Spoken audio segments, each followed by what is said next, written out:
All right, y'all, let's get into it. Very revealing Margaret Sanger interview must see Planned Parenthood. Let's go.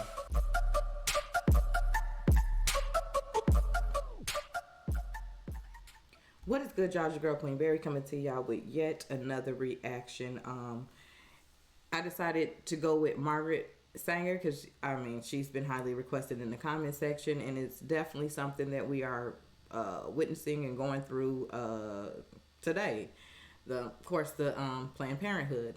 Just by reacting to Candace Owens, Kanye West, and a lot of other people that have been talking about this, I decided to dive, into this documentary about her, who she is, and the whole Planned Parenthood.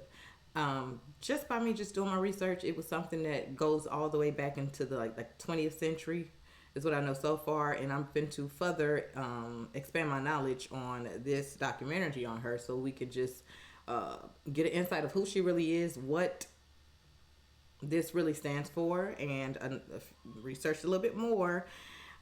It was pretty much stated for her decision, I guess, to come about this was for like the fit and unfit. What I've looked into so far, she was trying to do this to, I guess, cut down birth, dealing with the blacks, and coming up with this to, I guess, cut the population down as far as the blacks having babies and stuff, and expand more of the fit that who fit, to be able to have kids. In other words, it's deep. And this was just a little bit of information that I had researched, on my own. So I'm definitely going to do it. What better way into just diving into the documentary to find out even more. I definitely have my pen and paper so I can write some notes down and further research on this. I have 3 beautiful babies, so that's my thought process. Just letting you know that already. I got 3 kids, so that should tell you.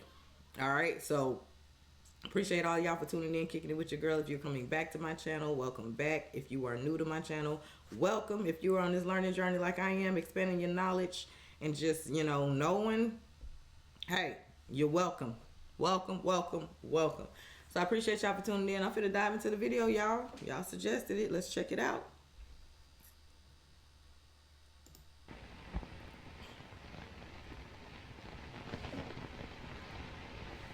Oh, and this is definitely going to be a part 1 and a part 2. So stay tuned in. Let's get it. Good evening. What you're about to witness is an unrehearsed, uncensored interview on the issue of birth control. It will be a free discussion of an adult topic, a topic that we feel merits public examination. My name is Mike Wallace. The cigarette is Philip Morris.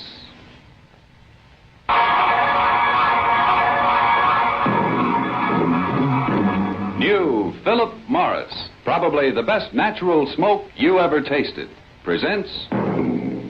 Okay, yeah, I'll take it. This is a commercial. I'm about to get into the actual interview. Birth control movement in America. You see her behind me. She is Mrs. Margaret Sanger, who was thrown into jail 8 different times for her efforts. If you're curious to know why Mrs. Sanger has devoted her life to the birth control movement, if you'd like to hear her answer to the charge that birth control is a sin, and if you want to get her views on politics, divorce, and God, we'll go after those stories in just a moment. My guest's opinions are not necessarily mine. The stations are my sponsors, Philip Morris Incorporated, but whether you agree or disagree, we feel that none should deny the right of these views to be broadcast. One might say that the basis of this program is fact and fiction. And using that yardstick, I'd like to apply it to something I usually talk about at this time, and that is this. Okay. Philip Morris cigarettes. This cigarette tastes natural. Opinion to you and the tobacco. So get with Philip Morris yourself and now to our story. All right. When Mrs. Margaret Sanger opened the first birth control clinic in the United States back in 1916, birth control was a dirty word. The police threw her into jail, as they were to do 7 more times during her crusade, a crusade that still faces the reasoning but unalterable opposition of the Roman Catholic Church. That crusade kept Mrs. Sanger away from her children. Hang on, y'all. I'm trying to get my pen real quick. Sorry. It was here.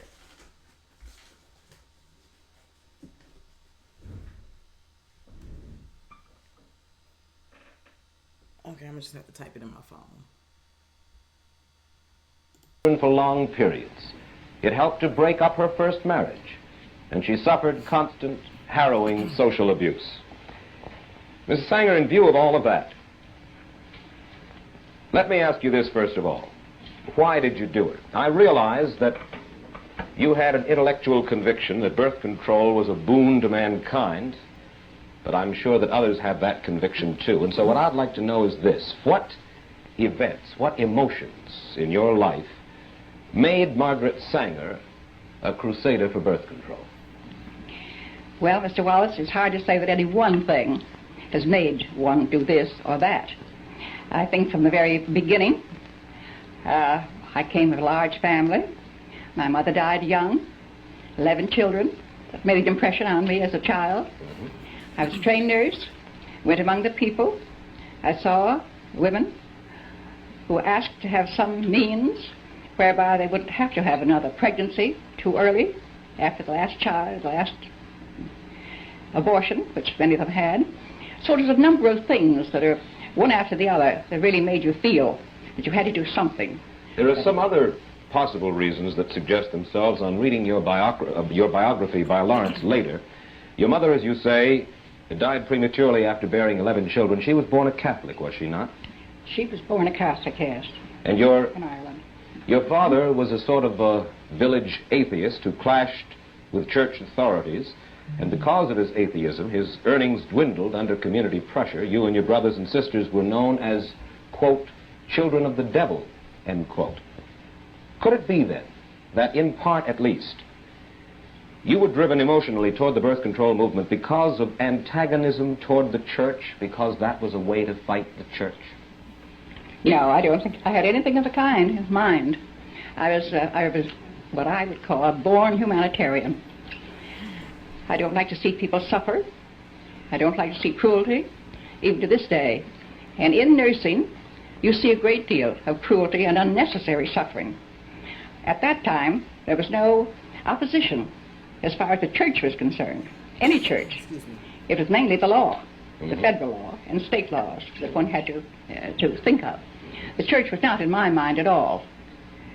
Well, in going after your motive, then, and I will press you just a little bit more about that and then get to the specifics of this evening, but in your motive, in the movement, is it possible that the movement itself, the feeling of wanting to do anything that you felt was important, that perhaps that moved you a good deal? Because the fact remains that you led a movement against overwhelming pressures that stemmed back for centuries, and in doing so, according to your autobiography, you even left your first husband. And you wrote this to a friend, Mrs. Sanger. You said, "Where is the man to give me what the movement gives in joy and interest and freedom?" Now, what was this joy, this freedom that you craved? Well, I don't remember that letter, who it was written, but I think that it was not a question of marriage at all. There was a certain satisfaction in doing something that was going to alleviate the sufferings of women in particular, and I was quite a feminist at the time. Obviously. And yes, and I naturally didn't want to see women take all the suffering of childbearing and of pregnancies. So it was a pleasure in a sense to think that you were striking. So just doing some of my research on what she is saying right now, you know, taking the suffering away from women, I got a totally different, you know, side of that, which was stating to, you know, cut down population dealing with black women, to be specific, well, to be exact. So again, I'm gonna keep watching it, you know, just to get further, you know, knowledge into this. I've also read up that it was pertaining towards, you know, racism and I don't even want to say it on here, you know, but an individual group as well. So, yeah.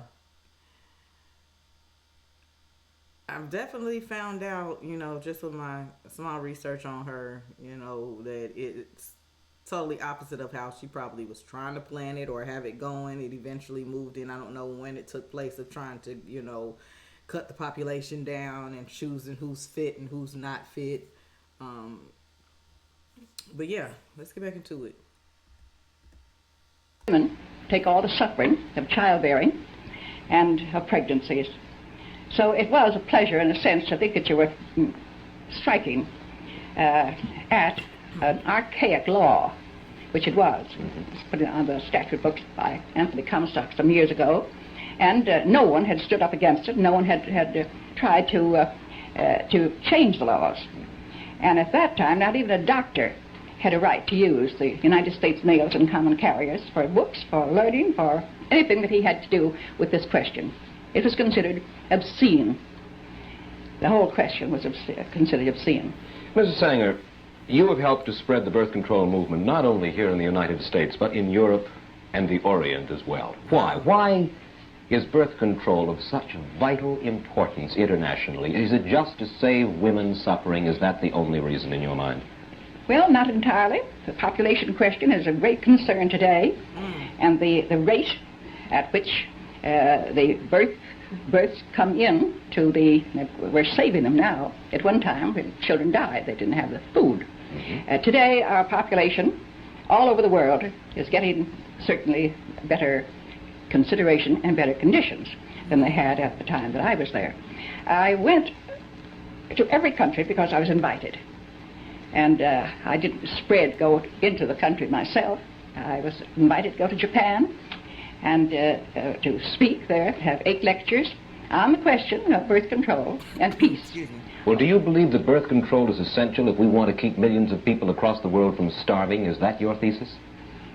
Say it again. Do you feel that birth control is essential to keep millions of people across the world from starving? Well, I think the birth control, if you keep your population more or less static until you pick up your resources, certainly you'll keep them and prevent their starving. Well, what's more important, birth control or picking up the resources? Well, picking up the resources, there's just a limit to that, too. There's just so much. Take Japan. And she cannot feed. They've had the best experts come there when MacArthur was there. And the best experts have said they have 20 million more people than they can feed. She's got to be fed outside in some way. So, again, I guess, I don't, you know, okay. She's saying to stop the suffering, feeding, and things like that, but it's definitely been flipped around to do other types of things, a different reason, a different cause behind it. And what I'm getting from her right now, you know, it's just that, and of course she said, you know, having to deal with her mother bearing 11 children and then actually losing her mother to bearing a child, a child, you know, that was the reason why she came up with this whole Planned Parenthood. But it gets a little deeper than that, and I'm just trying to see if it's going to be able to show in this video. If not, do y'all have a video that can, you know, you all can suggest to me in the comment section just to give me some more insight. This is coming from her herself in an interview, so I'm just, you know, watching this to see what I can get out of this to add further into my research that I've already been researching on her. So yeah, if y'all feel free to drop the links in my comment section for me to check out. Let's get it. She's got to have that kind of help if she's going to keep from fighting. But certainly around the world there is potential agricultural land that is not being properly used now. Just this past year, on May 21st, the New York Times summarized an important study of the world's food resources made by Professor James Bonner of the California Institute of Technology. Professor Bonner says the world is not using 1 billion acres of potential agricultural land, and he adds that if this land were used and present agricultural land were improved, the entire world could be fed adequately, even if the population increased by 1/3 in the next 50 years. Oh, Mr. Wallace, you hear so many fantastic things of what can happen, what may happen.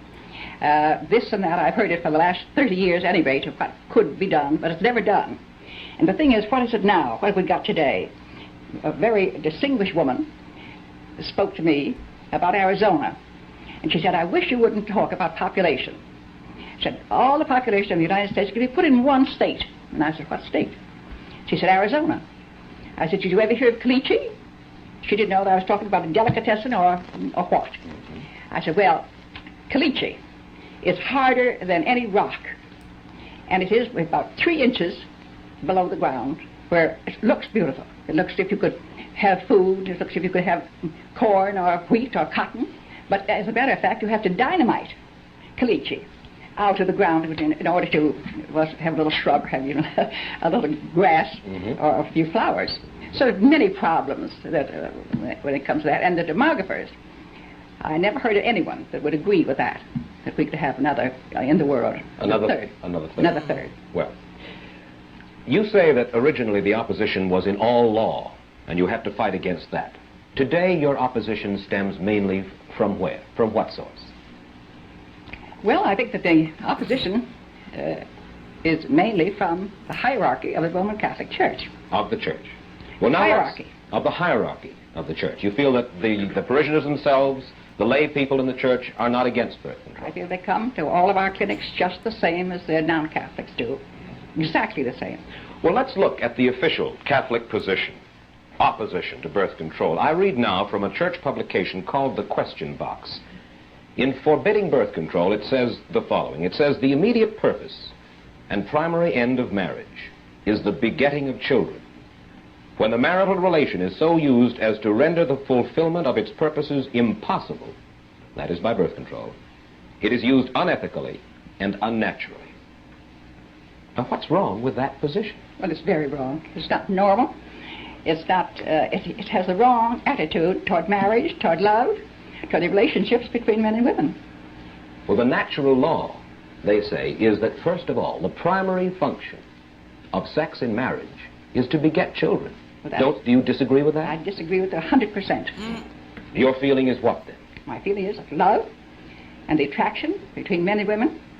In many cases, the very finest relationship has nothing to do with bearing a child. Well, I got to disagree right there, because if you're married or not married, but if you and a guy that do, women reproduce, babies are born, kids are born. But again, she started the the whole birth control. But that's gonna happen. That's what happens.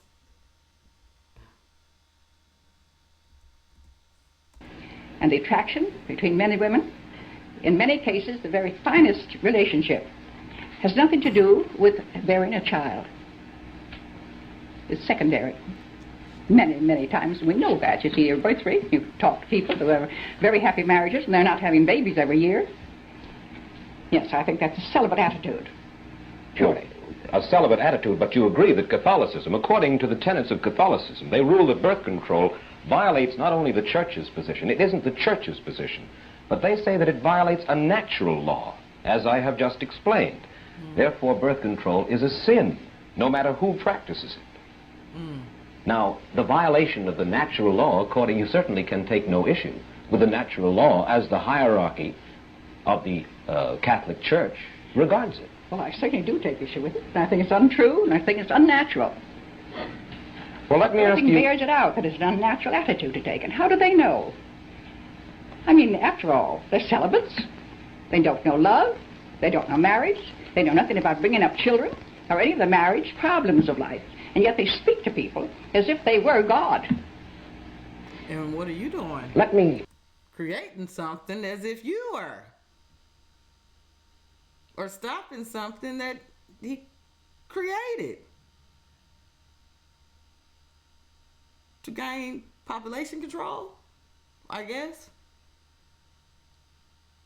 Well, it's not I guess. I did research that, but I'm just saying, like, Wow, this goes all the way back to this. Like, this is just his man. This is stuff that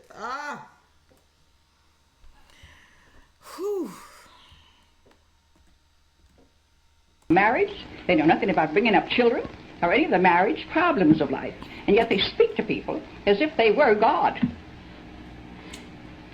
Let me ask you this question. Suppose a healthy, a well-to-do couple decide for some reason never to have children, use birth control all their lives. Would you say that your methods are being misused, Mrs. Sanger?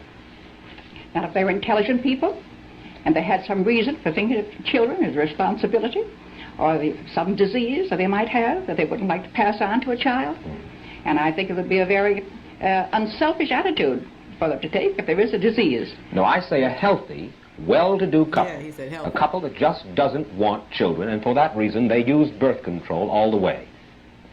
Well, do you think that is a misuse of your methods? I don't think it's a misuse. I think if they're intelligent adults, but they must know what they want. They must manage their lives themselves. And certainly there's nothing in birth control than there is in other things that you might deny yourself. I've asked you your motives a little while ago at the beginning of the program, your motives in working for birth control as hard as you have for as many years as you have. You reject the principal Catholic argument against birth control as being totally invalid.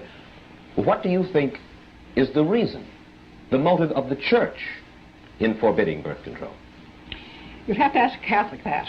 I couldn't say what their motive is.